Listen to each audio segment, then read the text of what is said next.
Quiero compartir con ustedes algunas ideas, algunos aportes de la evaluación formativa que en los últimos 10 años se han producido como ideas que nos permitan repensar el campo de la evaluación y en particular el campo de la evaluación formativa. La idea que les voy a proponer es compartir 10 sugerencias prácticas que un director puede pensar en su escuela, tanto para trabajar con sus maestros como del mismo modo los maestros trabajando con sus alumnos. La primera sugerencia que quiero compartir de la retroalimentación es cuándo, cómo y de qué modo decimos lo que decimos. Nosotros sabemos que la retroalimentación impacta en las personas, tanto en sus aspectos emocionales como en sus aspectos cognitivos, y no es lo mismo decirle algo a alguien de buena manera que decírselo de mala manera, no es lo mismo decirle algo a una maestra en un pasillo que sentarse con calma y poder compartir y comentarle lo que uno quiere decir. También el sentido de la oportunidad. A veces uno piensa, es mejor decirle al comienzo de la jornada, cuando sale de la escuela, un viernes antes de ir a su casa. Son todas ideas que nosotros deberíamos pensar cuando decidimos ofrecer retroalimentación a un docente o a un alumno. La segunda sugerencia tiene que ver con el clima en el cual uno piensa ofrecer retroalimentación y que si nosotros pensamos un espacio y un tiempo y un modo de vincularse y de comunicarse con los docentes y con los alumnos, tenemos que pensar que este clima sea de tranquilidad, un clima no punitivo, un clima en donde el error forme parte del proceso de aprendizaje. Si no, las retroalimentaciones que ofrecemos podríamos decir que caen en el vacío, no son consideradas, no se toman en cuenta. La tercera sugerencia tiene que ver con hacer explícitos los criterios, los estándares, las expectativas de logro, depende cómo sean definidos en cada jurisdicción, de tal manera que los docentes sepan qué se espera de ellos, los alumnos sepan qué se espera de ellos y estos criterios, estos modos de enunciar lo que se espera sean públicos y compartidos. La cuarta sugerencia está vinculada con la anterior porque tiene que ver otra vez con los criterios. Los especialistas dicen que sería bueno compartir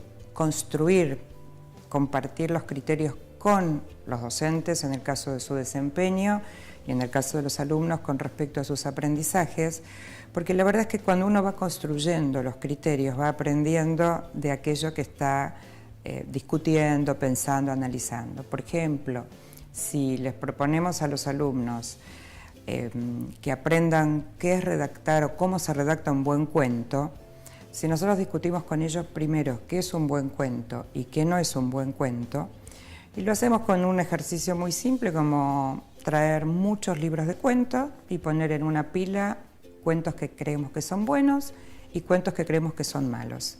Y preguntarle a los alumnos por qué están en la pila de buenos los cuentos buenos y por qué están en la pila de malos los cuentos malos.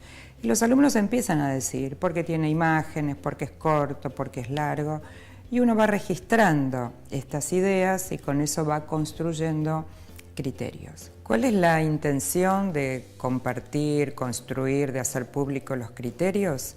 Que no solamente los utilice el docente para evaluar, sino que sean los propios alumnos que los puedan utilizar para autoevaluarse y también para evaluarse entre pares. Esta misma idea piénsenla para evaluar a los docentes, para que los docentes se autoevalúen y se evalúen entre pares. La quinta sugerencia tiene que ver con qué oportunidades ofrecemos nosotros desde la conducción para que los mismos docentes y los mismos alumnos identifiquen sus problemas, sus fortalezas, sus debilidades, en lugar de señalarlos siempre desde afuera. Parte del ejercicio de retroalimentación a veces es parafrasear lo que un alumno dice o lo que un maestro dice.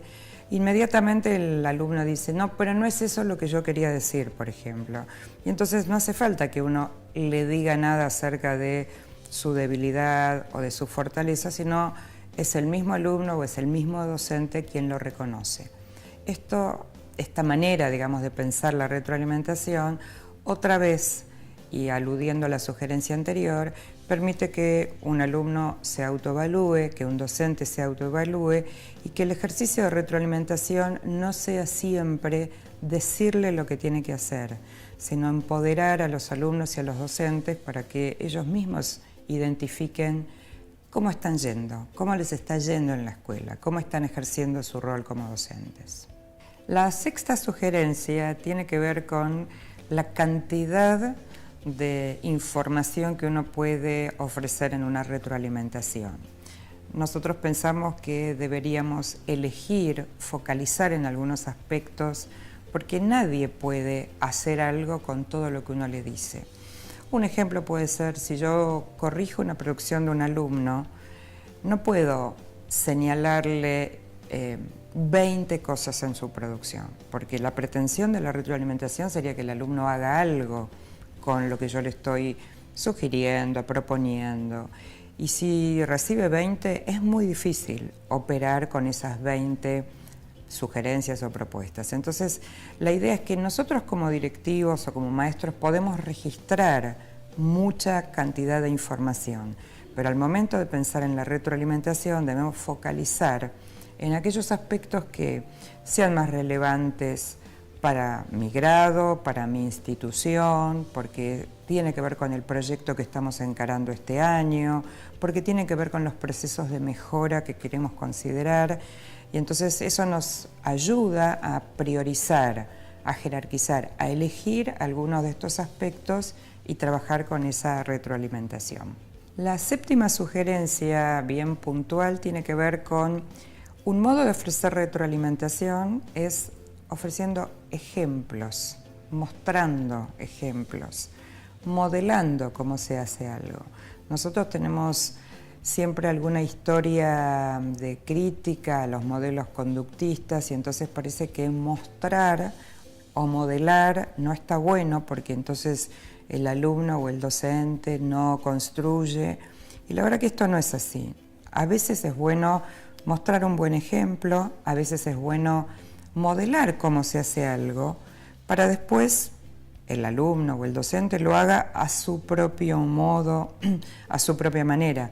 Pero esta idea de piensen cómo lo harían, por ejemplo, y no ofrecer ningún ejemplo, muchas veces deja en el camino a muchos alumnos o a los docentes sin saber exactamente cuál es la propuesta.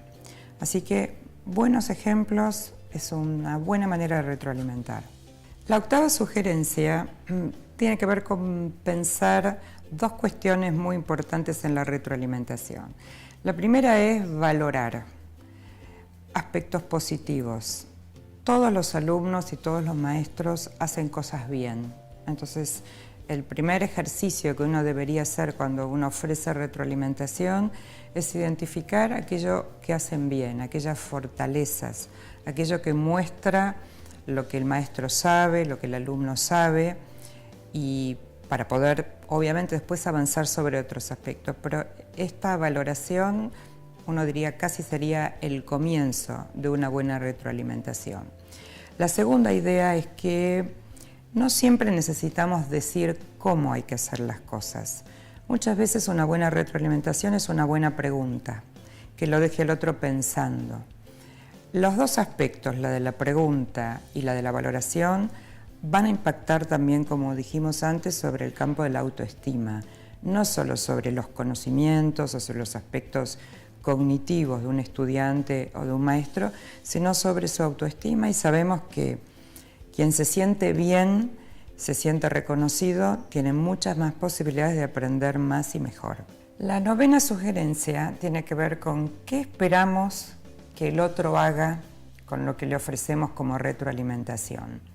Y algunos autores usan una analogía muy linda que es la analogía del paquete, ¿no? Y uno dice, ¿qué hace una persona cuando recibe un paquete? Puede hacer muchas cosas. Puede devolverlo al remitente, puede quedarse con el paquete y abrirlo, puede guardarlo para más adelante, puede tirarlo a la basura. Y nosotros no queremos que la retroalimentación ni vaya a la basura, ni quede olvidado.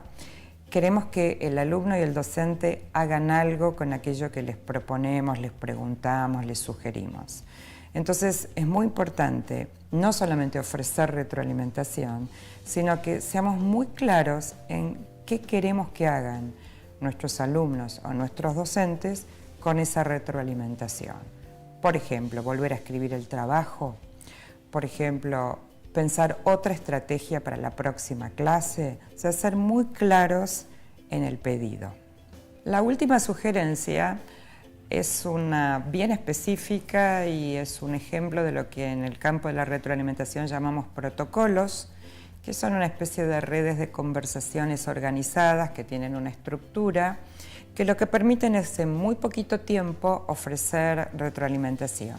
Este es un ejemplo de muchos otros que hay y consiste en 3 preguntas. La primera es ¿a dónde voy?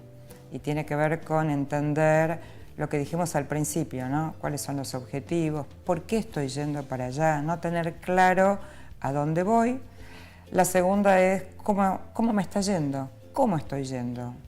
¿Qué creo que está bien? ¿Creo que debería mejorar? ¿Qué recurso necesito? ¿Qué ayuda necesito? El tercer punto es ¿cómo sigo? Porque tenemos que pensar en el futuro, tenemos que pensar hasta aquí llegué, ¿qué más tengo por delante? ¿Hacia dónde voy? ¿Qué otros aprendizajes?